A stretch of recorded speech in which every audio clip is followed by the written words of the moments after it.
विधानसभा येते कसं त्याचं नियोजन काय?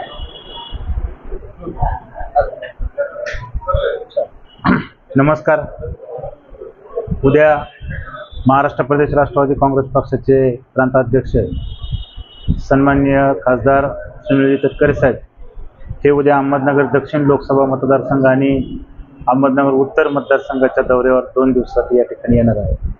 उद्या 18 तारखेला अहमदनगर दक्षिण लोकसभा मतदारसंघाचा दौरा असून सकाळी 11 ते 2 या वेळामध्ये सकाळी शहराची बैठक आहे आणि दुपारी ही ग्रामीण भागातल्या सर्व तालुका अध्यक्षांची प्रत्येक तालुक्यातल्या तालुका अध्यक्ष आणि जे जबाबदार पदाधिकारी आहेत, कार्यकारिणीचे जिल्ह्याचे जे कार्यकारिणीचे सदस्य आहेत यांची एकत्रित बैठक ते या ठिकाणी घेणार आहेत.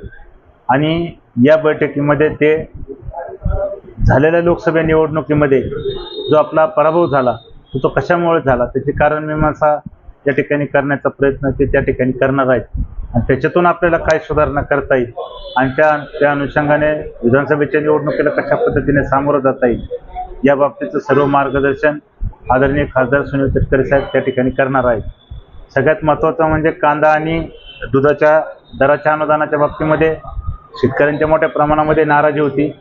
तर मी आपल्याला माहितीसाठी सांगू शकतो की कांद्याचं नाफेडकडून योजना काढून ती वाणिज्य मंत्रालयाकडे दिलेली आहे आणि कांदा अनुदानाच्या बाबतीत प्रांताध्यक्ष साहेब उद्या आपल्याला सांगतीलच, मी आपल्याला सांगतो येत्या 15 दिवसामध्ये उद्याची 19ची कॅबिनेटची बैठक झाल्यानंतर ताबडतोब दुधाचं थकलेलं अनुदान या ठिकाणी शेतकऱ्यांच्या खात्यावर जमा होईल.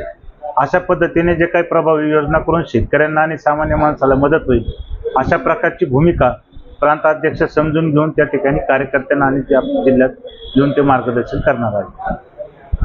पार्टीतर्फे राष्ट्रवादी काँग्रेस पार्टीचे प्रदेशाध्यक्ष खासदार सुनीलजी तटकरे साहेब हे उद्या वृंदावन लॉन हॉटेल संजोग शेजारी नगर मानमाड रोडवर या ठिकाणी येणार आहेत आणि या ठिकाणी जिल्हा राष्ट्रवादी काँग्रेस पार्टी आणि शहर जिल्हा राष्ट्रवादी काँग्रेस पार्टी यांची तालुकाने व शहरांचे आढावा बैठक ठेवण्यात आलेली आहे. तर या आढावा बैठकीला ते स्वतः उपस्थित राहणार आहे व सर्व राष्ट्रवादी काँग्रेस पार्टीचे सर्व पदाधिकारी व आमदार संग्रामभाई जगताप असतील, आमचे जिल्हाध्यक्ष बाळासाहेबजी नाटासाहेब असतील, त्यांच्यासमोर सर्वच पक्षाचे पदाधिकारी या ठिकाणी उपस्थित राहणार आहेत.